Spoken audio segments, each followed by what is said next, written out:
What's up, guys? So now I'll be showing you how to make that animation you just saw. So the first thing you want to do is go down to render settings, which is right here, and then change the width and height to 1280 by 720. This is just, the common HD settings. So for frame range, you're going to want to change it from current frame to all frames. And then you're going to want to change it from frame 1 to frame, whatever the last frame is in your animation.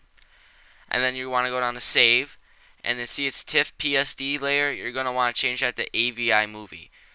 This just means that it'll automatically make the animation for you. You won't have to take all the frames and make the animation yourself. Then you want to go down to this effect and add ambient occlusion and global illumination. And so this will speed up your, if you do this right now, it'll speed up your render settings. So you want to go to irradiance cache, and then change it from medium to low. And then for the second one, change it from medium to low too. And so now you're pretty much done with all the settings. So now you can add a floor. And then right now, if you do the animation right now, it'll fall straight through the floor. So you want to change the settings on the floor and go to simulation tags. Oh, by the way, right click on it and then go to simulation tags and go to rigid body. And that just means if something hits it, it'll bounce off, it won't go straight through. So now to make the text, you want to go to MoGraph and then go to MoText. And then just in the text box, just change what you want your word to say, and then they'll change it. And then for the depth, I recommend going to around 60. And then just change your font to whatever you want, or you can just leave it as is. I recommend this text, Batman Forever. It looks really good. And then that's pretty much it for that. And then go to caps, and then just change it to fillet caps just by scrolling down on your wheel. And then for steps, I would recommend going up to 3, and then radius to 4. This makes it look rounded and looks pretty good. So you're pretty much done with that. So now what you want to do is go to plugins and Thousy 1.22. Now you won't have this there. You'll have to download it, and I will link that in the description. It just makes things a lot easier for fracturing items. So we want to change the pieces to around 35. That's good for if you don't want any bumps or imperfections sticking out. This 35 makes it pretty decently flat. And for mode, you want to change it from immediately to on collision. If you do immediately, the text will just fall straight down to the ground fracture without anything touching it. If you do on collision, it won't shatter until the words coming down touch it. So then you just want to go to break now, and as you can see, it's breaking it by itself.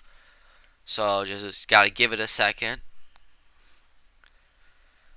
And it doesn't take that long. So now it's done. As you can see, there's a bunch of lines going through it. That's where it'll fracture. Okay, so you're pretty much done with that. It already added the dynamic tag to it, so that just means that nothing will go through it. So now you're going to want to add the piece of text that will shatter it. So you know the drill. Go up to MoGraph and then MoText and then Object, and then just change the text that you want. Just make it to whatever you want. So I'm going to do Rambo. And since if you want this to stand up after you shatter it, it has to be pretty thick. So I recommend a depth of 100. And then once again, just change the text font to whatever you want. And then caps. And then this, you don't really have to change the steps or anything. So then you want to go up here and make sure that MoText is highlighted. The second one. And then you want to hit C on your keyboard. This will unchild or unparent everything. And then so you'll see all the letters can be individually selected. So you're going to want to make sure all of them are selected right now. And then just click simulation tag, rigid body. This just means that it won't float up in the air after you click play and it'll fall. But as them being all separated, that means that it won't stay together as a word and just fall down. This means all letters can go separately in every direction. So I'll show you it should be about done right now. So you just want to click the play button, and it should fall and shatter your text. And that's pretty much how you make it. And then you just want to click the render button, and it should render out your animation. So thanks for watching. If you like this video, make sure to rate, comment, subscribe, and see you guys later.